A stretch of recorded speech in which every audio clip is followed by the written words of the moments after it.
वंदना उनकी करे जिनसे सुशोभित है धरा, जिनसे है मानव का पथ प्रकाश ज्योति से भरा। जैसा कि आपको बताया था, इसमें पूरे में आपको मन कैसे काम करता है उसके बारे में बताया गया है। ये पेज नंबर 36 से है, जीवन का स्वरूप। जैसे एक शरीर का अपना एक रूप होता है, ऐसे ही जीवन का एक स्वरूप है। शरीर जहां पर जड़ इकाई है, वही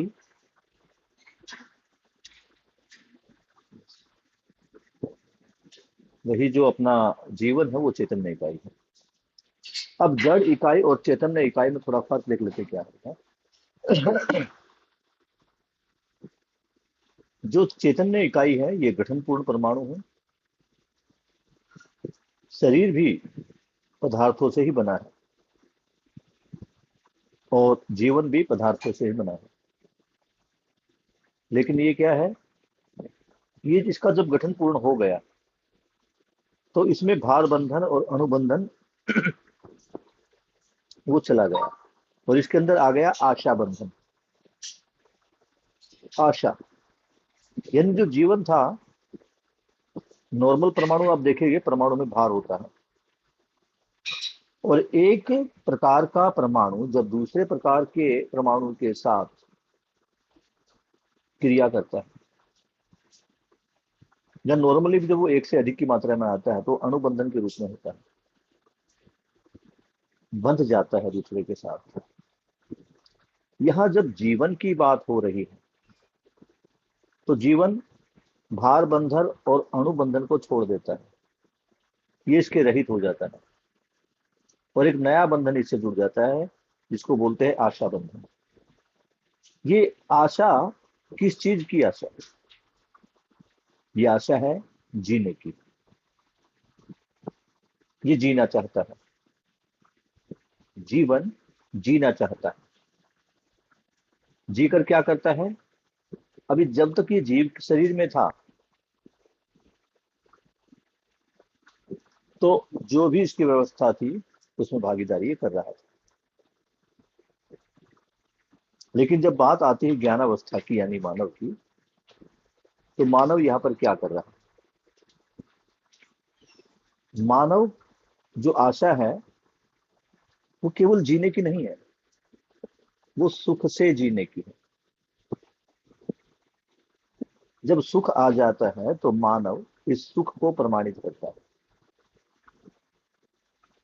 प्रमाणित कैसे करता है? अपने कार्य और अपने व्यवहार से।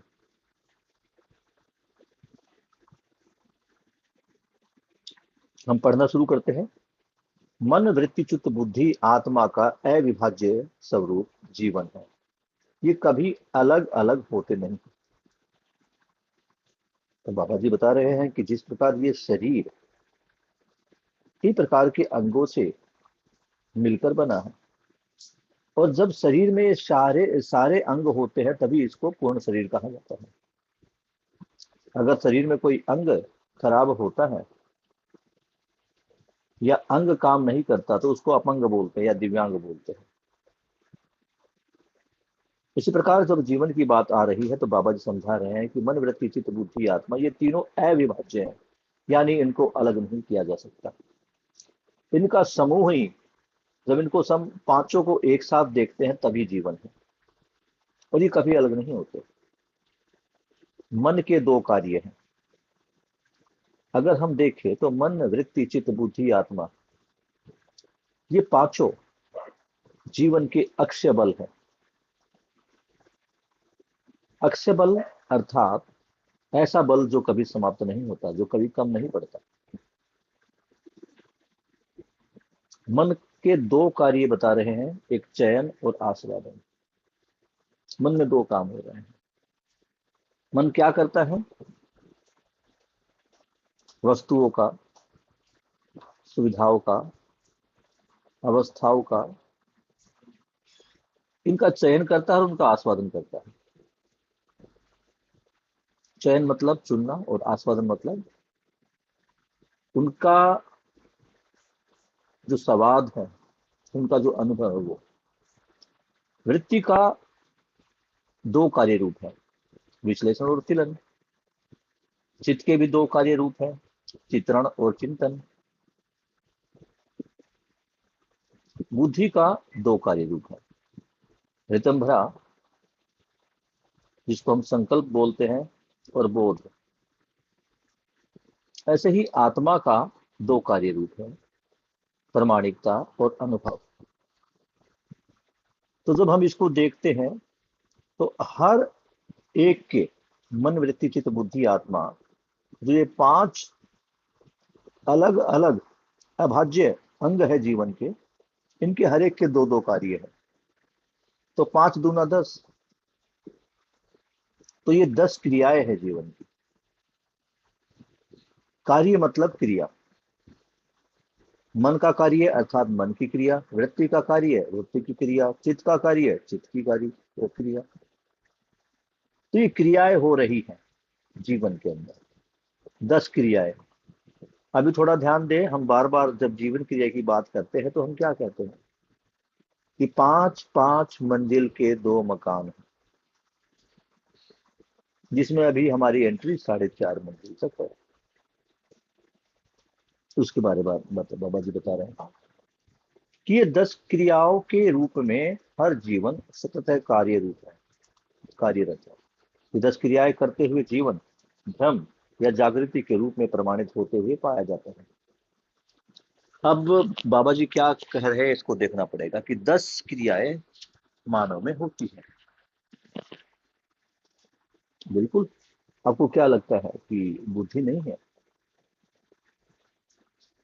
मन, वृत्ति के बाद चित्त और आत्मा, क्या भ्रमित अवस्था में भी ये कार्य कर रही है?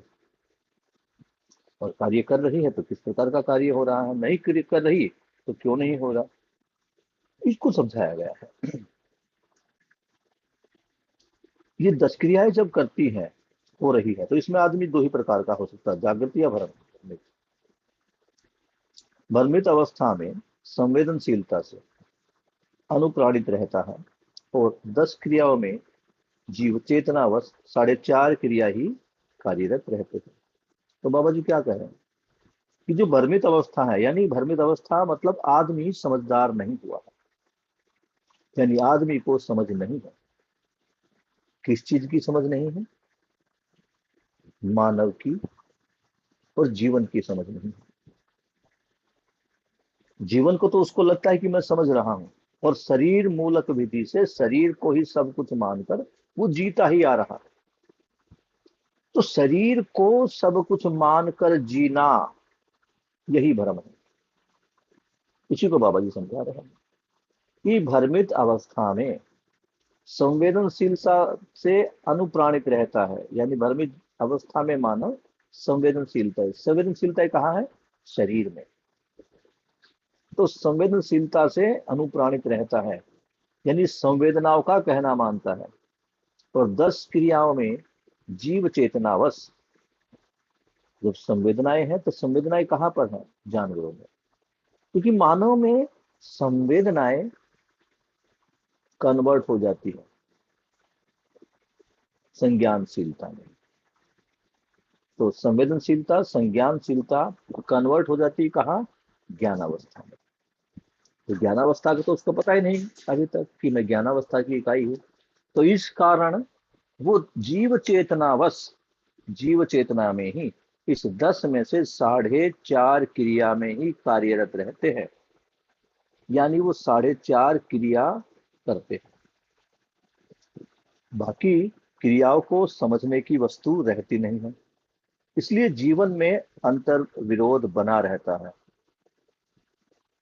अब मन, वृत्ति, चित्त तक वो भी आधा वृत्ति आती है, उसी में उलझा हुआ है। इस उलझन में रहकर उसको लगता तो है कि कुछ कमी है। जो वो चाहता है, जिस सुख की तलाश में है, उसे पता है कि ये वो सुख तो नहीं है।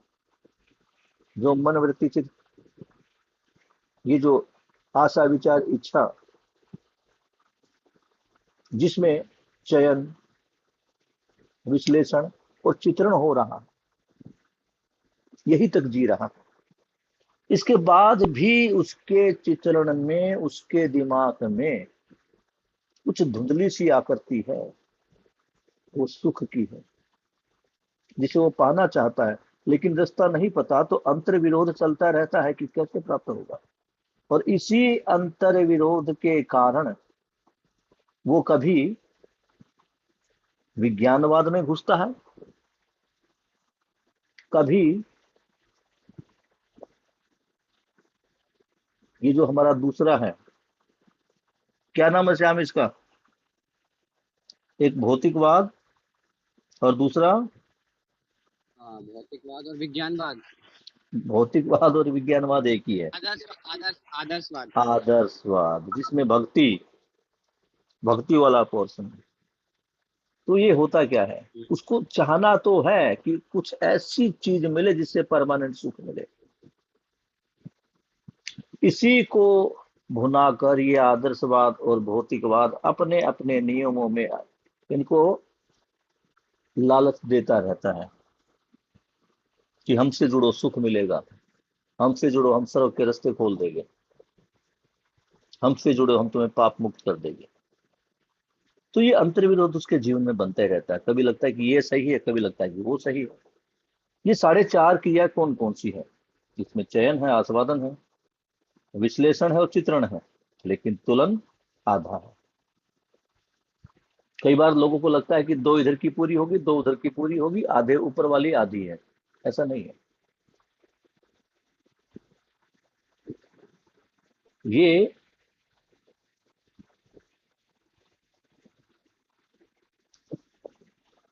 जो स्थिति रूप में है, जो गति रूप में है, वो तीन है, स्थिति रूप में डेढ़ हो रही है। तो तीन और डेढ़ मिला के साढ़े चार है। ये दो दो और आधा नहीं है। जिन्होंने ये जीवन क्रिया का चार्ट देखा, किस किस बच्चे ने जीवन क्रिया का चार्ट देखा है, एक बार बताएं मुझे। जीवन क्रिया का चार्ट मैंने ग्रुप में भी शेयर किया था, पता है किसी बच्चे को? मैं एक बार देखता हूँ, वो चार्ट मिलता है तो उसको ग्रुप में शेयर करता हूँ।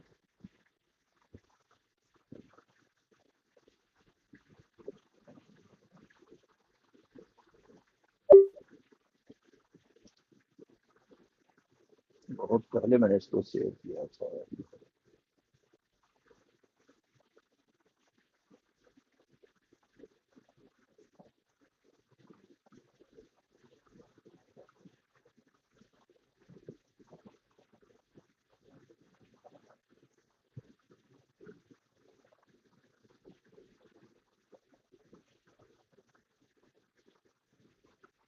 नहीं दिख रहा मुझे कहीं, क्योंकि एक बार वो चार्ट शेयर यहाँ पर हो जाता।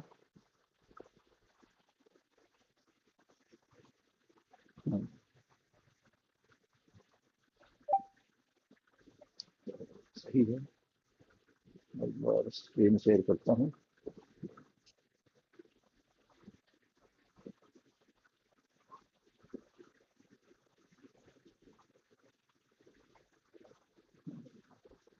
अगर मैं यहाँ पे स्क्रीन शेयर करता हूँ तो वो नहीं हो पा रहा है उसको, तो मैं इस चित्र को दोबारा आपको अभी ग्रुप में मैंने इसको शेयर कर दिया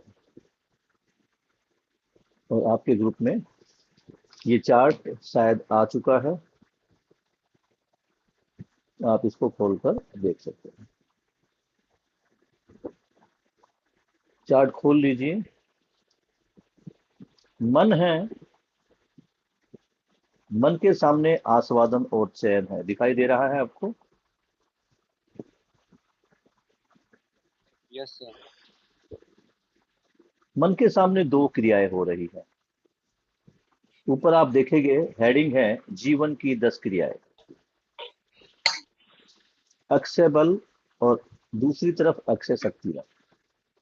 ये जो पर्पल रंग में दिखाई गई है, ये अक्षय बल और अक्षय शक्तियां हैं जो कभी नहीं समाप्त होती। ये किसी का माइक ऑन है तो इसको बंद कर दें। सही। पर्पल कलर में जो है ये अक्षय बल और अक्षय शक्तियां है। अब जब हम देखते हैं, जैसे बाबा जी ने बताया है कि जो आस्वादन है, मन में दो क्रिया है, मन के सामने देखोगे तो यहाँ दो क्रियाएं हो रही। कौन कौन सी है? मन के सामने क्या लिखा है? आस्वादन और चयन। वृत्ति में दो क्रियाएं हैं, तुलन और विश्लेषण। जब यहां तुम तुलन पर देखोगे तो तुलन में तीन तीर नीचे की तरफ जा रहे हैं और तीन तीर ऊपर की तरफ जा रहे हैं। इस पूरे चित्र में ये जो बीच वाला पोर्शन है इसको क्रीम और ग्रीन कलर से शो किया गया है, जो बॉक्स बना हुआ है। ये जो क्रीम कलर से है इसमें देखो, वृत्ति के सामने तुलन है, तुलन के सामने विश्लेषण है और विश्लेषण के ऊपर चित्रण है। तो 4.5 क्रिया में क्या हो रहा है? तीन गतियां है, चयन, विश्लेषण और चित्रण। और इस स्थिति में क्या आ रहा है? आस्वादन और तुलन आधा आ रहा है, क्योंकि तुलन से जो 6 तीर निकल रहे हैं वो 3 तीर क्रीम वाले में है और 3 तीर साक्षात्कार वाले में है। तो यानी जब 4.5 क्रिया में जी रहा है तो तुलन में क्या है? प्रिय हित लाभ। किसका प्रिय हित लाभ? तो मैं अपना प्रिय हित लाभ देख रहा हूं। जीवन शरीर को आधार मानकर क्या देख रहा है? अपना स्वयं का प्रिय हित लाभ। आस्वादन देख लो, अभी मन में जो क्रियाएं हो रही है आस्वादन क्रिया, और आस्वादन के बाद ही चयन हो रहा है। समझ पा रहे हो? तो आस्वादन में क्या देख रहा है? आस्वादन यानी जब मैं किसी वस्तु को ग्रहण करता हूं, उसे अपनाता हूं, उसे कंज्यूम करता हूं, यूज करता हूं, यानी उसका आस्वादन लेता हूं, उससे जो सुख मिलता है उस सुख, जैसे मानते हैं ना कि वस्तुओं से सुख मिलता है, तो उस सुख को मैं ग्रहण करता हूं। लेकिन उस वस्तु का प्रयोग जब मैं करता हूं, करूं या ना करूं, ये असमंजस की स्थिति बनी रहती है। इस स्थिति में क्या कर रहा है? आस्वादन करते समय मानव सबसे पहले अपनी रुचि का ध्यान रख रहा है, यानी वो चीज उसे अच्छी लगती है या नहीं। जैसे कल बात हुई थी पिज्जा की। अब तो सीधी सी बात है, पिज्जा तो स्वाद रूप में देखे तो सबको अच्छा लगता ही है, तो रुचि तो है, उसका मन तो करता है। रुचि का मतलब है मन करना, उसका इंटरेस्ट है, ये इंटरेस्ट ही रुचि है। उसके बाद वो क्या देखता है? मूल्य।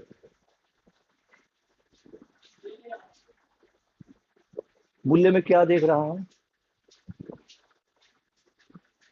मूल्य में वो देख रहा है कि मैं जिस वस्तु का इस्तेमाल कर रहा हूं वो मेरे लिए कितनी मूल्यवान है। मूल्यवान मतलब मेरे लिए कितने फायदेमंद है।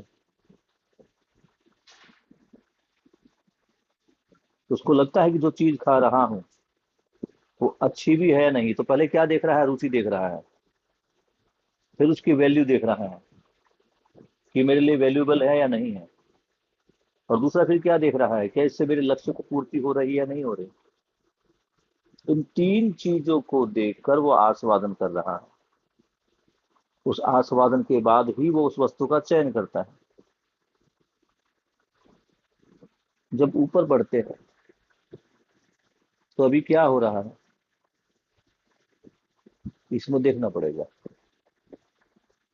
अभी क्या हो रहा है कि हम शरीर के अंदर कोई इच्छा होती है। ये जो जीवन क्रिया ही दो तरह से काम करती है, यानी कि दूसरी तरफ तुम पर्पल में देखोगे, दूसरी तरफ आशा विचार इच्छा लिखी हुई है, इसको देखना। ये जो आशा विचार इच्छा है, इसी से ये मन वृत्ति चित्त कार्य रूप में आता है। इसको फिर से ऊपर देखते हैं, अक्षय बल और अक्षय शक्ति, फिर स्थिति क्रिया और गति क्रिया। ये भी देखना है कि जो बल है वो स्थिति में है और जो शक्तियां है वो क्रिया में है। तो आशा, विचार, इच्छा ये क्रिया है। चयन, विश्लेषण, चित्रण ये भी क्रियाएं है। आस्वादन, तुलन, साक्षात्कार, बोध, चिंतन ये सब स्थिति में है। ये स्थिति और गति क्या है इसको भी समझेंगे। फिलहाल हम देखते हैं कि जब हम छोटे होते हैं या जब किसी वस्तु के बारे में नहीं जानते तो किसी वस्तु को देखकर उसे जानने की इच्छा होती है। तो किस वस्तु को जानना है उसका हम चयन करते हैं। ये चयन कौन प्रमाणित मत करता है, ये चयन करने के लिए कौन हमें प्रेरित करता है? तो फिलहाल शरीर हमें प्रमाणित कर रहा है, प्रेरित कर रहा है कि ये जो चीज है इसको देखो, ये है क्या। तो बहुत सारी चीजें होती है, उसमें से मैं किसी एक चीज को चुनता हूं और उस चीज का आस्वादन करता हूं।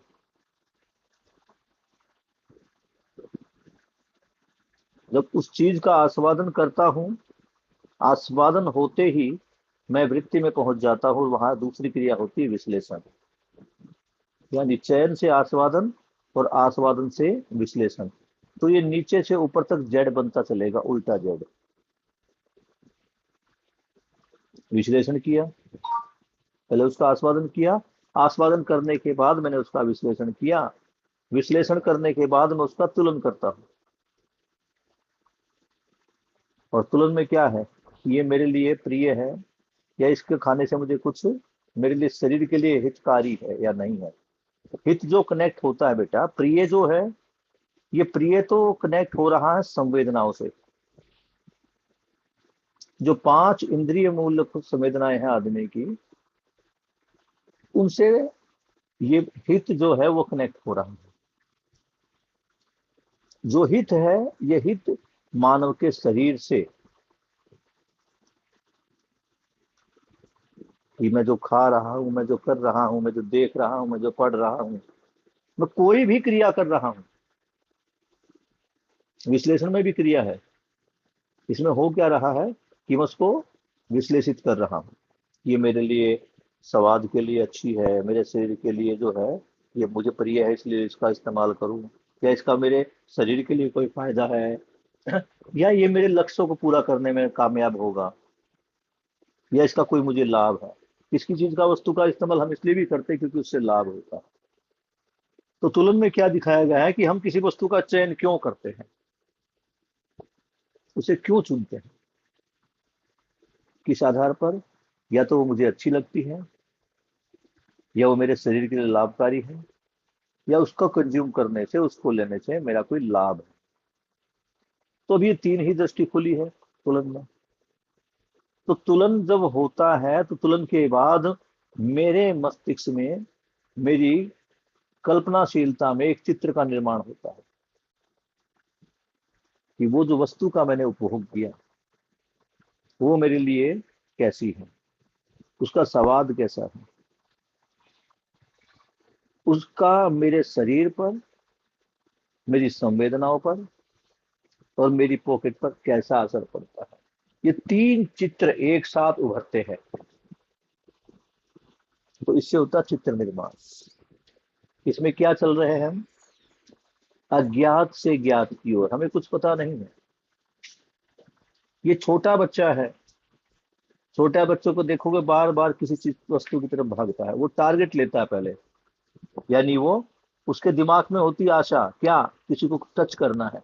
जैसे बच्चा चलना सीखता है, चलना सीखते ही वो भागना चाहता है घुटनों के बल, तो उसको आशा है किस चीज की, अलग अलग चीजों की जानने की। तो उसमें से किसको जानना है, किसी एक को टारगेट बनाकर वो उसकी तरफ भागता है,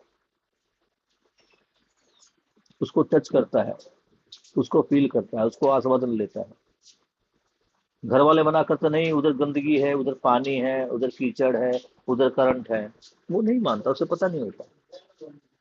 घर वाले रोकते हैं तो रोता है, क्यों, क्योंकि उसकी जो आशा थी सुख पाने की आशा, वो कंप्लीट नहीं हो रहा, इसके कारण वो बच्चा रो रहा है।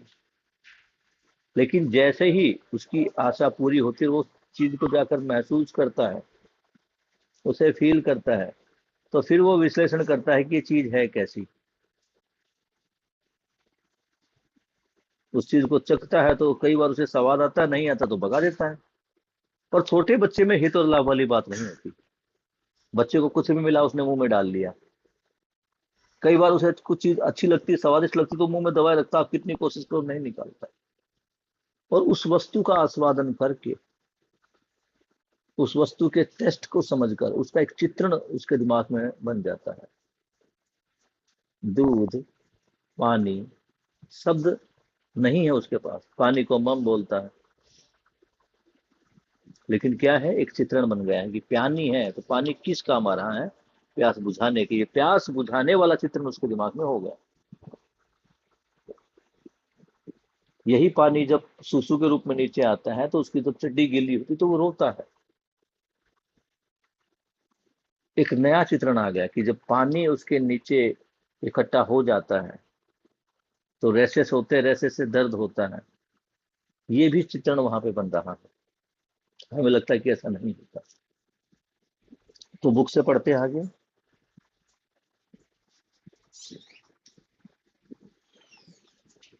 चयन, आस्वादन संवेदनशीलता के आधार पर होते हैं। दोनों चीजें संवेदनशीलता के आधार पर, यानी मन ने को सूचना मिली कहां से, शरीर से। संवेदनाएं कहां पर है, शरीर में। तो शरीर मन को इंफॉर्मेशन भेजता है। हाथ, पैर, नाक, कान, आंख, जीभ आदि अच्छे लगने वाली वस्तु को अपनाते हैं और खराब लगने वाली वस्तु को छोड़ देते हैं। ये क्या आ गया यहाँ पर, प्रिय। संवेदनशीलता के पक्ष में ही तुलन नाम की क्रिया होती है, जिसमें प्रिय हित लाभ के रूप में है। इसी के अर्थ में विश्लेषण कर लेता है और इसके लिए चित्रण क्रिया को संपादित कर लेता है। यानी प्रिय हित लाभ से ही वो अपने दिमाग में उस वस्तु का एक चित्र बना लेता है। कौन सी तस्वीर, यानी जब एक आदमी ने जूट से बना वस्त्र पहना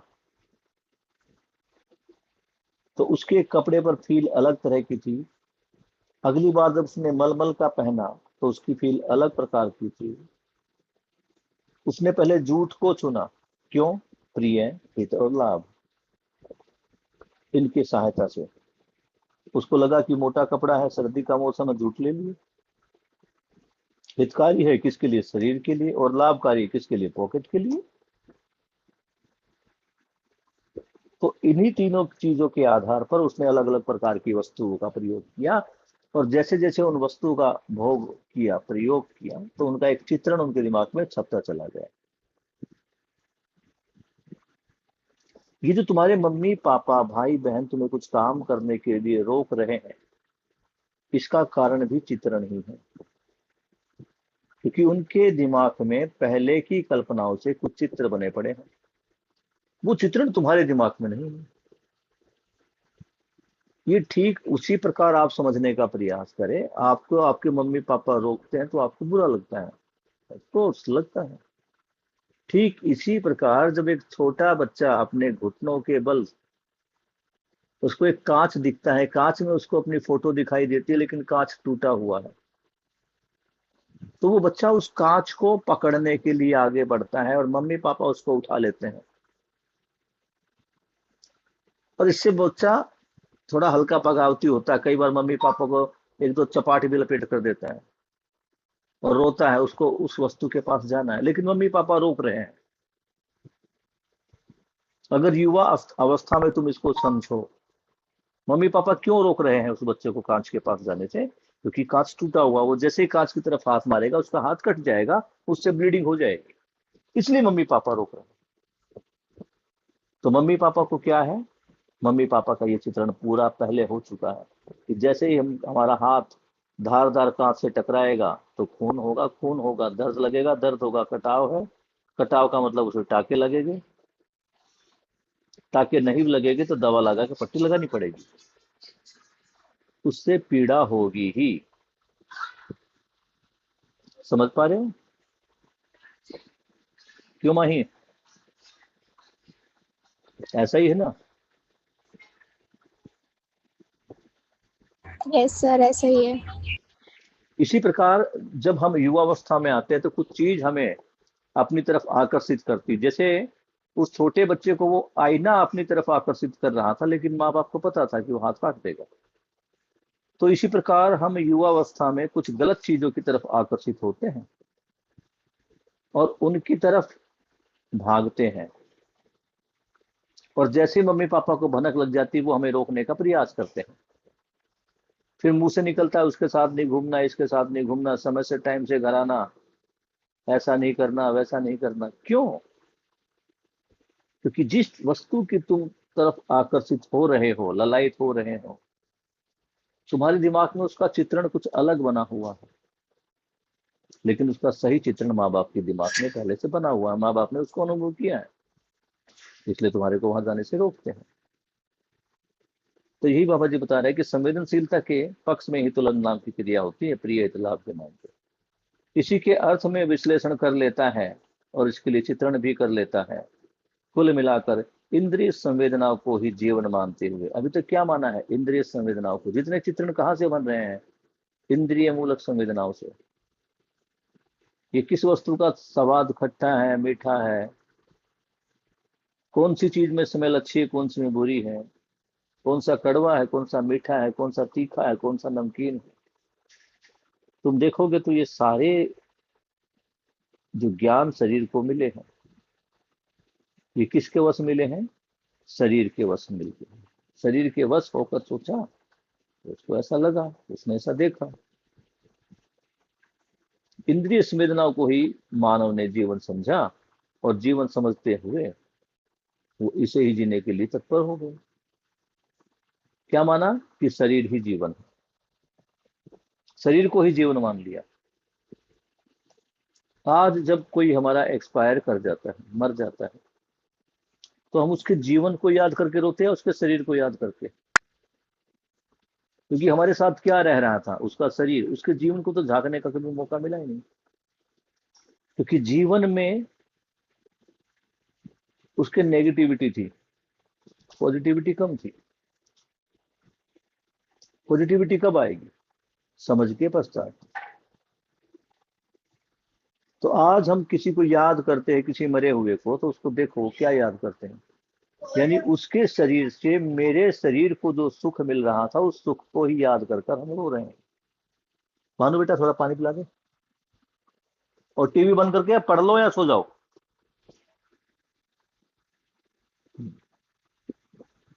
समझ पा रहे हो?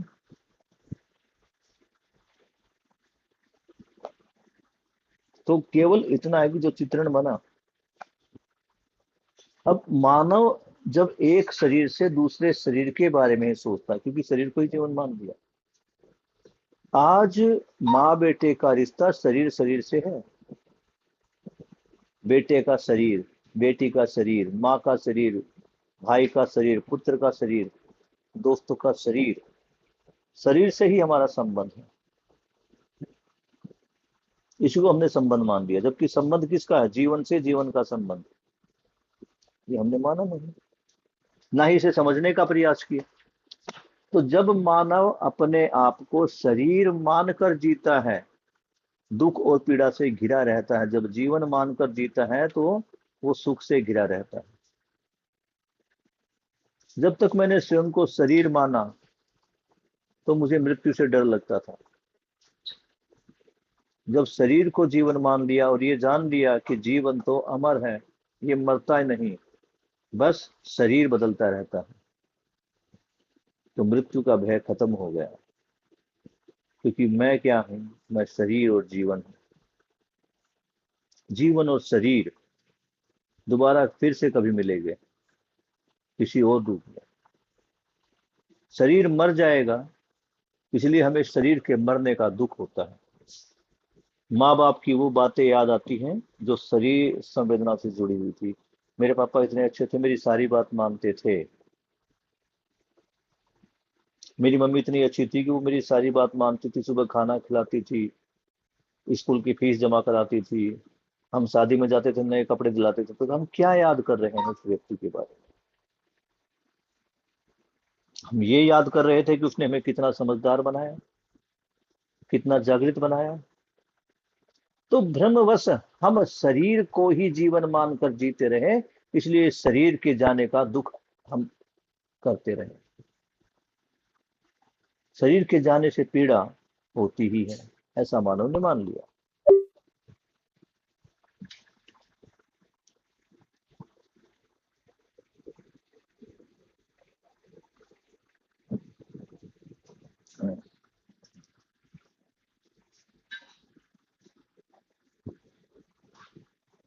इसी का नाम भ्रमित जीवन है। यानी जो इंद्रिय संवेदनाओं में जीना, शरीर को ही जीवन मानकर जीना, यही भ्रम है। बार बार हम जिस भ्रम की बात कर रहे थे, वो भ्रम श्याम समझ में आ रहा है? क्या भ्रम है आदमी को? Yes sir.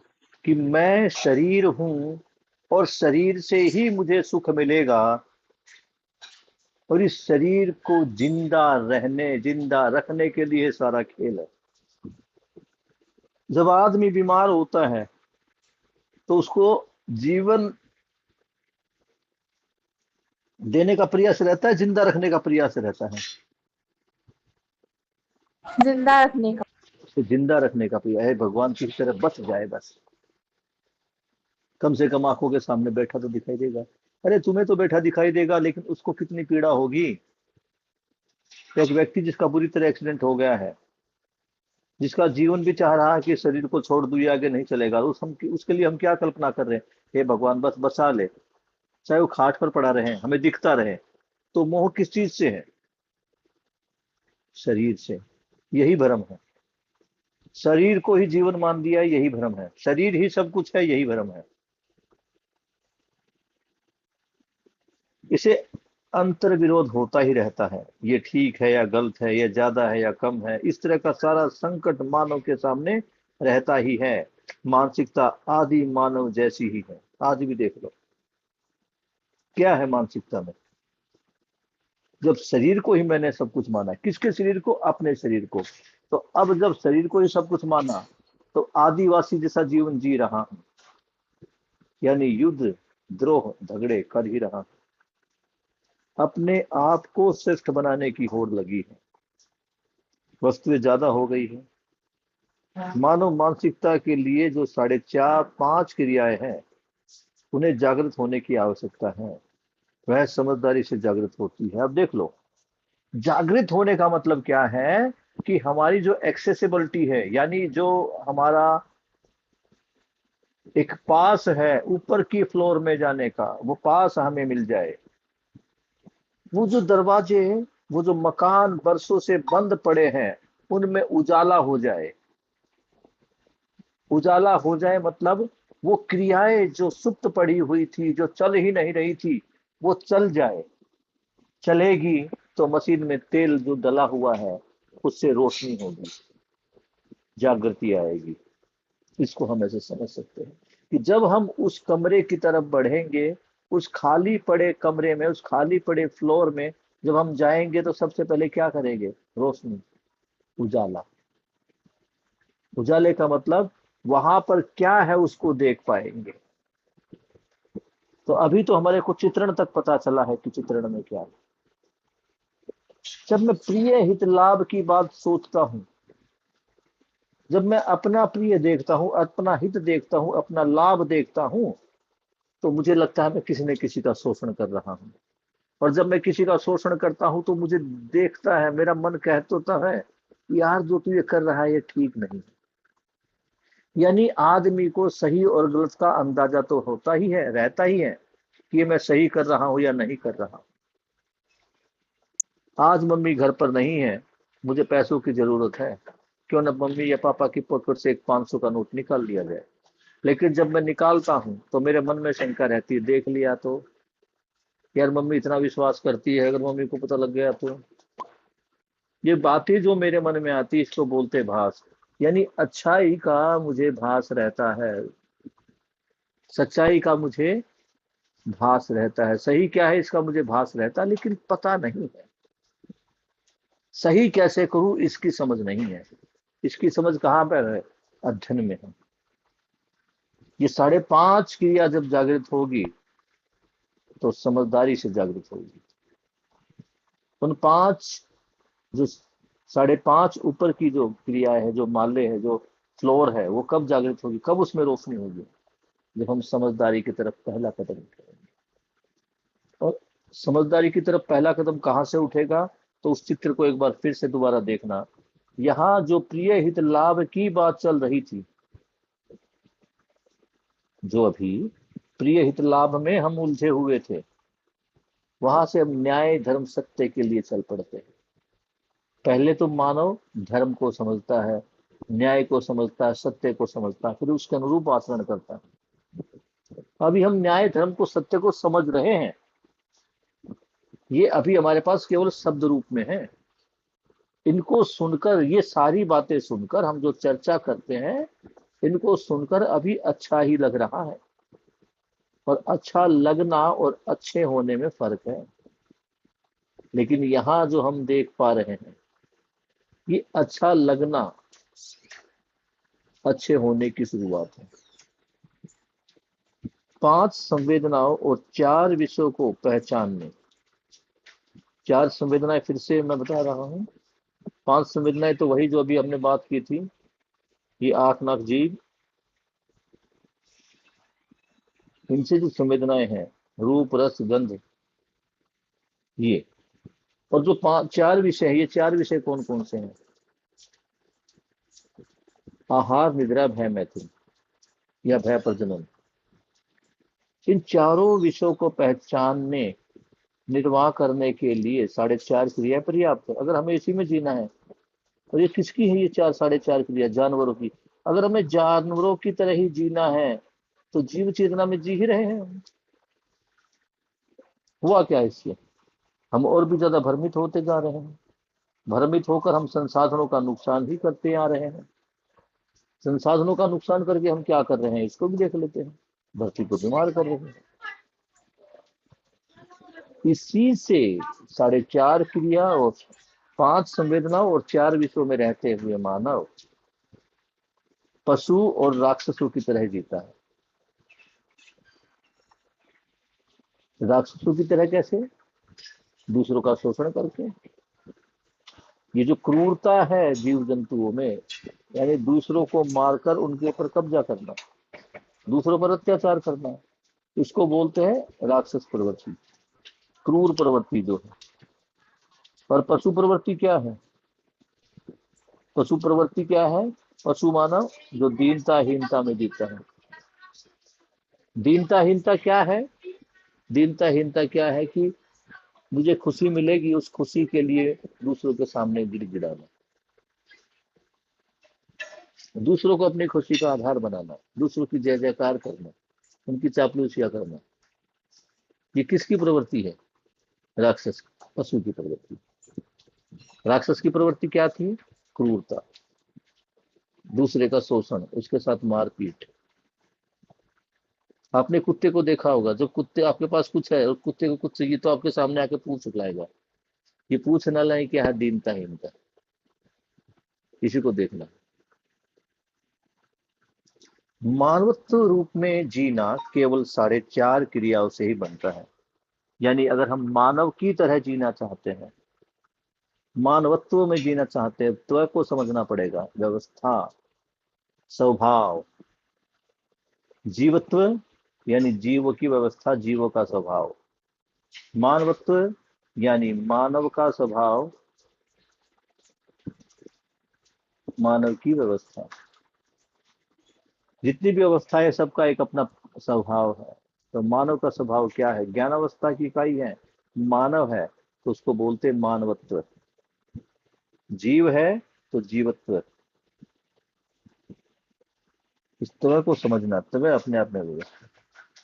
तो मानवत्व में जीना केवल 4.5 क्रियाओं से बनता नहीं है, उससे संतुष्टि होती नहीं है। अब जो मूल मुद्दा जीवन की सभी 10 क्रियाओं को व्यवहार में प्रमाणित करना ही जागृति है।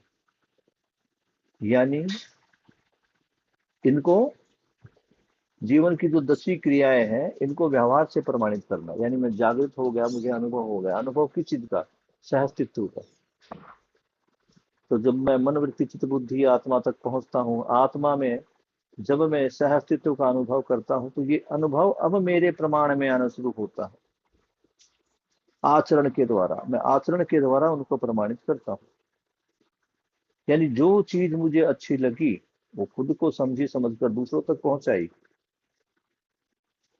कई बार देखो हमारी ऐसी आदत होती है स्वभाव रूप में, जब हम संबंधियों के साथ होते हैं और मैं कुछ चीज नई हाथ मुझे लगती है और मैं उसको खा के देखता हूँ, उसका स्वाद बड़ा अच्छा लगता है। अरे अरे खा के देखो कितना अच्छा स्वाद है। हम करते हैं ना ऐसा, भाई तुम भी खाओ, ये भी खाए वो भी खाए, हम इस प्रकार से करते ही हैं। तो ये क्या है कि जब मुझे अच्छा लगेगा, जब कोई चीज मेरे जीवन में आएंगी, तो मैं समझदार हो जाऊंगा, तो दूसरों को भी समझदार बनाने का प्रयास कर ही पाऊंगा। कब? जब मुझे वो स्वयं में अच्छी लगी, वो मुझे अच्छी लग रही है नहीं लग रही है, वो मेरे जीवन पर आ ही जाएगी। उसका प्रभाव धीरे धीरे मेरे जीवन पर आना शुरू हो जाएगा। ये जो प्रभाव मेरे आचरण में आ रहा है, यही प्रमाण है किसका? अच्छाई का। अभी तक हम प्रमाण, अभी भी हम प्रमाणित कर रहे हैं, प्रमाण तो अब भी दे रहे हैं हम, लेकिन समझदारी का नहीं, भ्रम का प्रमाण।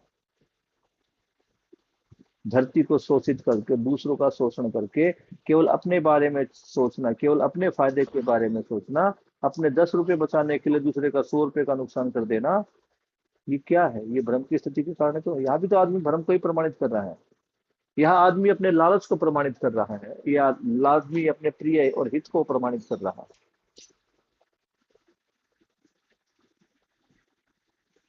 थोड़े भाग को प्रमाणित करने से जागृति वाली बात बनती नहीं। आदमी सोचे कि मैं खाली न्याय को प्रमाणित कर दूं, मेरा काम चल जाएगा। नहीं, न्याय धर्म सत्य तीनों को प्रमाणित करना पड़ेगा, सहअस्तित्व को प्रमाणित करना पड़ेगा। ये नहीं कि 4.5 क्रिया में जी रहा हूं और मैं 5 पूरा कर लूं। 5 पूरा करने से बात होगी नहीं। बात तो यहाँ 100% से होगी, 100% का ही प्रमाण होगा। समझदार कोई आदमी किस्तों में नहीं होता। अकिलोजी में 50% समझदार बन गया, ठीक है, बन गया 50%, क्या दिक्कत है? यह बात 100% की है। इसलिए बाबा जी ने लिखा है कि थोड़े भाग को प्रमाणित करना, यानी मेरी 5.5 6.5 जो क्रिया है वो जागृत हो गई, उससे बात बनेगी नहीं। जैसे शरीर स्वस्थ है तो पांचों ज्ञानेन्द्रिया और पांचों कर्मेंद्रिया सटीकता से एक दूसरे के तालमेल में कार्य करते हैं। तो 5 ज्ञानेन्द्रिया, 5 कर्म इंद्रिया, इन पर हम बात करेंगे। इनको भी आप शब्द रूप में लें, क्योंकि ये समय अभी खोलने का इनको नहीं है, खुलेगा इसको आगे। तो हमारे पास क्या है? 5 ज्ञानेन्द्रिया, ज्ञान जिनसे हमें ज्ञान मिल रहा है, यानी जिससे हम देख पा रहे हैं, जिससे हम समझ पा रहे हैं। लेकिन अभी क्या समझ पा रहे हैं? अभी तो हम इंद्रिय संवेदना में जीकर क्या कर पा रहे हैं? कोई चीज खट्टी है, मीठी है, छोटी है, बड़ी है, अच्छी है, गर्म है, ठंडी है, यही तो पता कर पा रहे हैं। संवेदना मूल तो इतनी ही जानकारी होगी, लेकिन जो 4.5 क्रियाओं से ऊपर उठेंगे, जब 10 क्रियाओं तक पहुंचेंगे, तो क्या है? इनके तालमेल दिखाई देंगे। यदि इसमें से हाथ काम ना करता हो, जैसे हम शरीर की बात करते हैं, शरीर में 500 इंद्रिया ढंग पूरी तरह काम करती है, तभी प्रमाणित हम कर पाते हैं, तभी समझ पाते क्या है। अगर मुझे सुनता ही नहीं, मुझे दिखता ही नहीं, मैं बोल ही नहीं पाता, गूंगा हूं, मेरे शरीर में सेंस नहीं है, पैरालाइज हो गया, तो शायद देखना पड़ेगा कि अगर मुझे कोई भी बीमारी होती तो मैं अपने आप को स्वस्थ शरीर नहीं बोल सकता। इसी प्रकार जब तक मेरे ये 10 फ्लोर इनमें उजाला नहीं हो जाता, तब तक मैं अपने आप को जागृत नहीं कर सकता। जागृति का अर्थ ही है कि जो समझा है उसको जिया है और जूझ कर उसे प्रमाणित किया है, ताकि और लोग भी समझ सके। यदि इसमें से हाथ काम ना करे, जो बाबा जी ने बताया कि 5 कर्मेंद्रिय और 5 ज्ञानेन्द्रिय, अगर इसमें से हाथ काम ना करे, पैर काम ना करे, तो आदमी को हम क्या कहें? लंगड़ा लूला कहेगा ना। इसी प्रकार अगर हम 4:30, 5:30, 6:30 में जी रहे हैं तो इसको हम जागृति नहीं बोलेंगे, इसको जागृति कर्म बोलेंगे। क्यों? क्योंकि हम जागृति की तरफ बढ़ रहे हैं, प्रमाणित होने के लिए आगे बढ़ रहे हैं।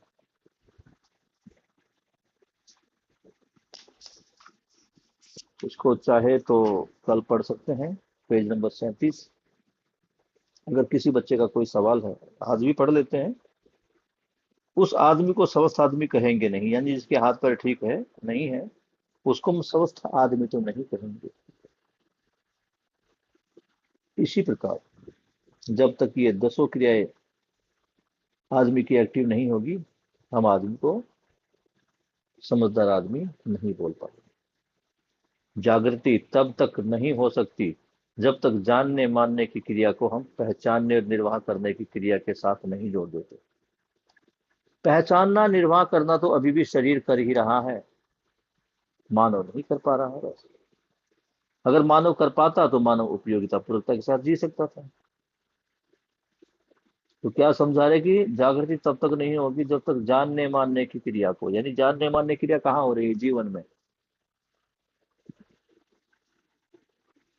तो ये जानने मानने की क्रिया पहचानने निर्वाह क्रिया के साथ नहीं जुड़ जाती, तब तक हम जागृति नहीं मानेंगे।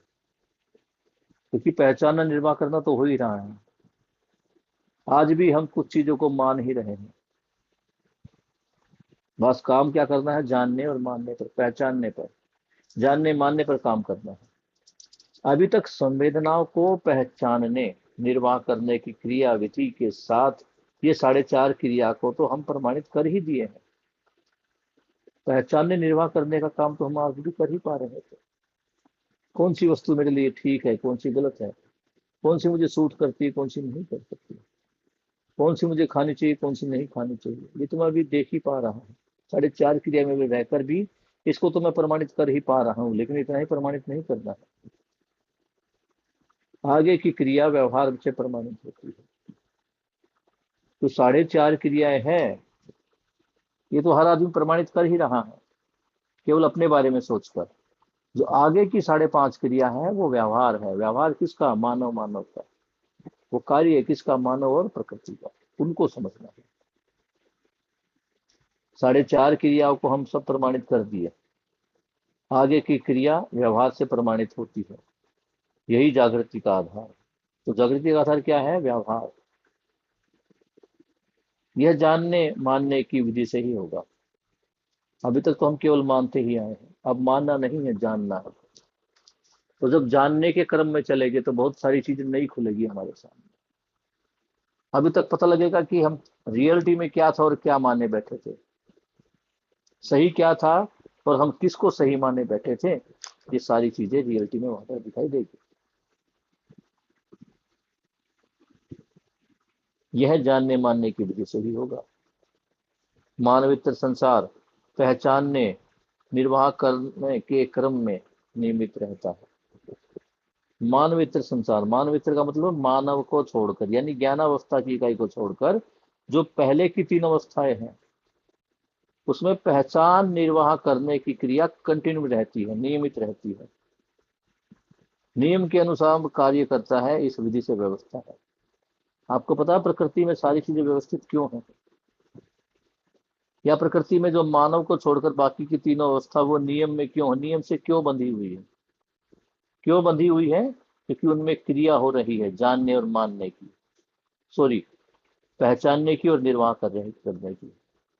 वो पहचान पाते हैं कि कहाँ उनकी उपयोगिता पूरकता है, और पहचान कर व्यवस्था में वो अपनी भागीदारी दे रहे हैं।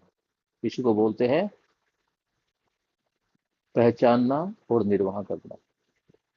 तो मानवेतर जितनी भी 3 अवस्थाएं हैं, मानव को छोड़कर बाकी भी जितनी प्रकृति है, उस प्रकृति में ये पहचानना और निर्वाह करना चल ही रहा था। मानव चूंकि ज्ञानावस्था की इकाई है, ये समझ सकती है, इसको समझना है, समझकर प्रमाणित होना है। प्रमाणित किसको होना है? जीवन को होना है। कब होगा? जब 10 क्रियाओं को समझेगा, उन 10 क्रियाओं को समझकर उनको जिएगा। जी कर जब वो उसके आचरण में आएगी, आचरण से प्रमाणित होगी, तो वो उसका प्रमाण होगा, वो प्रमाण होगा उसकी समझदारी का। यानी अब वो छोटी छोटी बातों पर विचलित नहीं होगा, वो सही क्या है पहचान पाएगा, व्यवस्था में उसका रोल क्या है उसको पहचान पाएगा और उस रोल को पूरा करने का प्रयास करेगा। यही जागृति है। यहां तक क्लियर है बेटा जी? Yes sir. कोई माही कोई डाउट बेटा? तो अब बात क्या है, कल जब वो 5-6 साथी जो प्रतिनिधि मंडल जीवन विद्या का अलग अलग राज्यों से आया हुआ था, 3 राज्यों से लोग थे, यूपी के लखीमपुर खेरी से, गुजरात से और महाराष्ट्र से। ये जब देख रहा था, आपकी समझ का प्रमाण उनको मिल पा रहा था नहीं मिल पा रहा था, इसको देखना है।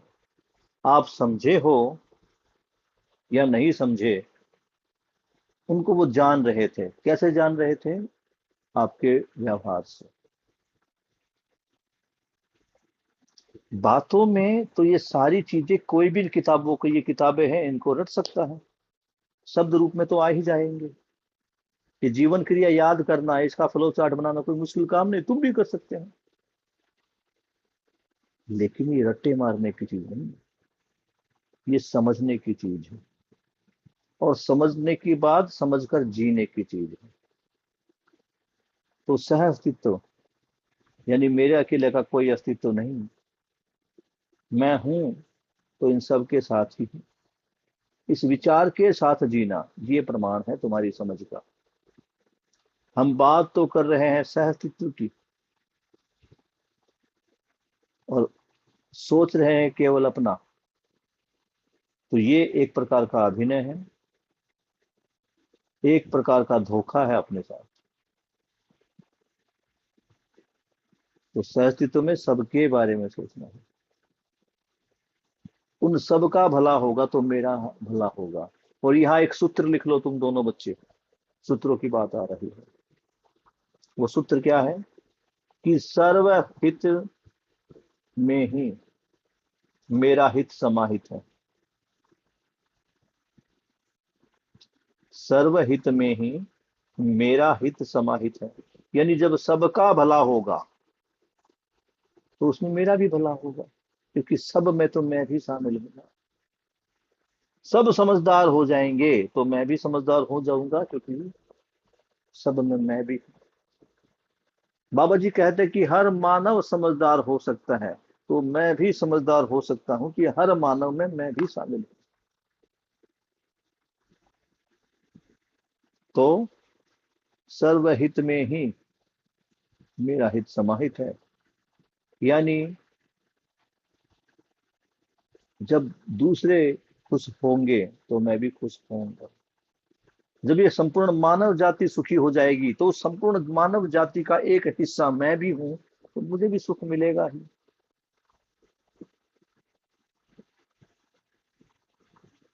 समझ पा रहे हैं? सर्वहित में ही मेरा हित समाहित है। और यहां से एक और सूत्र बनता है। अभी तक तुमने एक बात सुनी होगी, और तुम उस कमरे में बैठे थे 221 में, वहां भी लिखा था। हमने अभी तक क्या है, हमारे धर्मों में, हमारे मजहबों में क्या सिखाया जा रहा है? जियो और जीने दो। यहां भी तुम देखो तो पहले किसकी बात हो रही है, अपनी या दूसरों की? क्यों माही?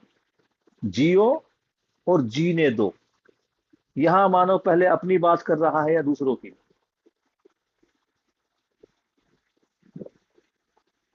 क्या लगता है माही बेटे? जियो और जियो जीने दो में पहले वो किसके बारे में सोच रहा है? तुम बताओ श्याम। सर दूसरों के बारे में। जियो और जीने दो, तो पहले क्या वर्ड यूज किया इसने? जियो।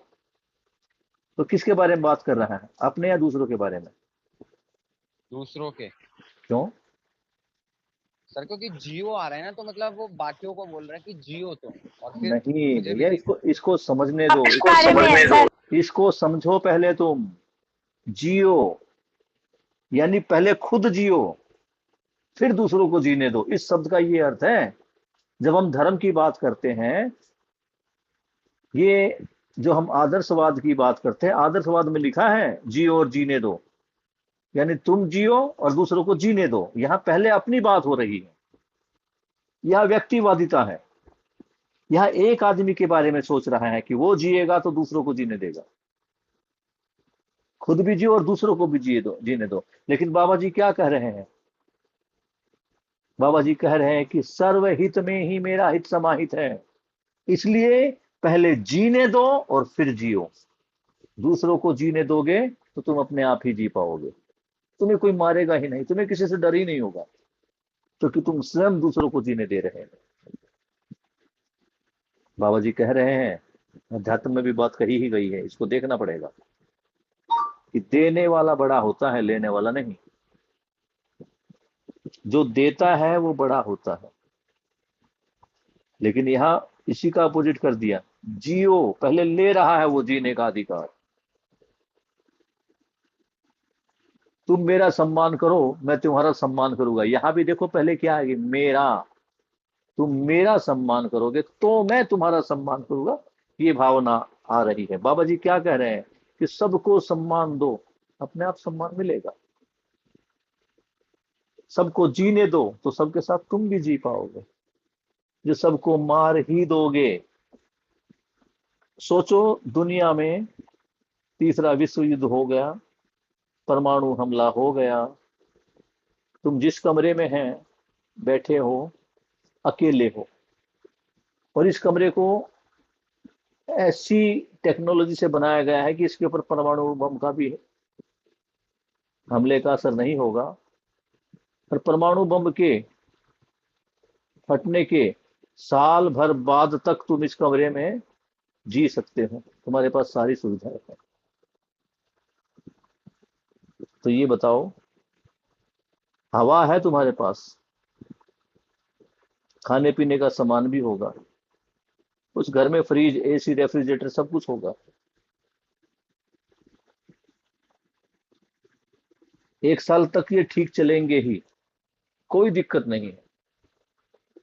एक साल बाद फ्रिज खराब होगा तो ठीक कौन करेगा? क्योंकि पृथ्वी की सारी आबादी मारी जा चुकी है। लाइट चली गई है, लाइट कौन ठीक करेगा? क्या तुम्हें सारा काम आता है? स्कूटी में पंचर लगाना, गाड़ी के इंजन को ठीक करना। आजकल के तो बच्चे ऐसे छोटे छोटे स्विच और सॉकेट भी नहीं बदल पाते हुए घर में बिजली के, वो इतने जटिल तंत्रों को कैसे देख पाएंगे? आज एक भी मानव पृथ्वी पर नहीं है, तुम संपूर्ण पृथ्वी के मालिक हो, देवता हो तुम पूरी पृथ्वी के। जी पाओगे क्या अकेले में? सोच कर देखो। इसलिए बाबा जी कहते हैं कि अकेले का कोई कार्यक्रम नहीं है, जीना है सबके साथ, रहना है सबके साथ। क्यों? क्योंकि सूत्र है, सर्वहित में ही मेरा हित समाहित। जीने दो और जियो। मेरे पास ही टेक्नोलॉजी थी, मैंने ही बम फोड़ दिया और उस कमरे में जाकर छुप गया जहां पर मैं एक साल तक ठीक रह सकता हूँ। पूरी दुनिया मारी गई, मेरा परिवार मारा गया, सब खत्म। या ये मान लो कि मेरा ही परिवार बच गया, मैंने अपने परिवार के 4 लोगों को बचा लिया अपने साथ, तो क्या फिर भी मैं जी पाऊंगा? क्या 5 व्यक्तियों की जितनी आवश्यकताएं हैं, सामान्य आकांक्षाएं और महत्वाकांक्षाएं, क्या पूरा कर पाऊंगा मैं? फिर से समझो, तो सूत्र है जीने दो और जियो। ये 2 सूत्र आए हैं, इनको नोट कर लेना बेटा। किसी का कोई सवाल है? श्याम और माही? No sir. ठीक है, तो आज की क्लास को हम यहाँ पे समाप्त कर सकते हैं। Good night. Good night.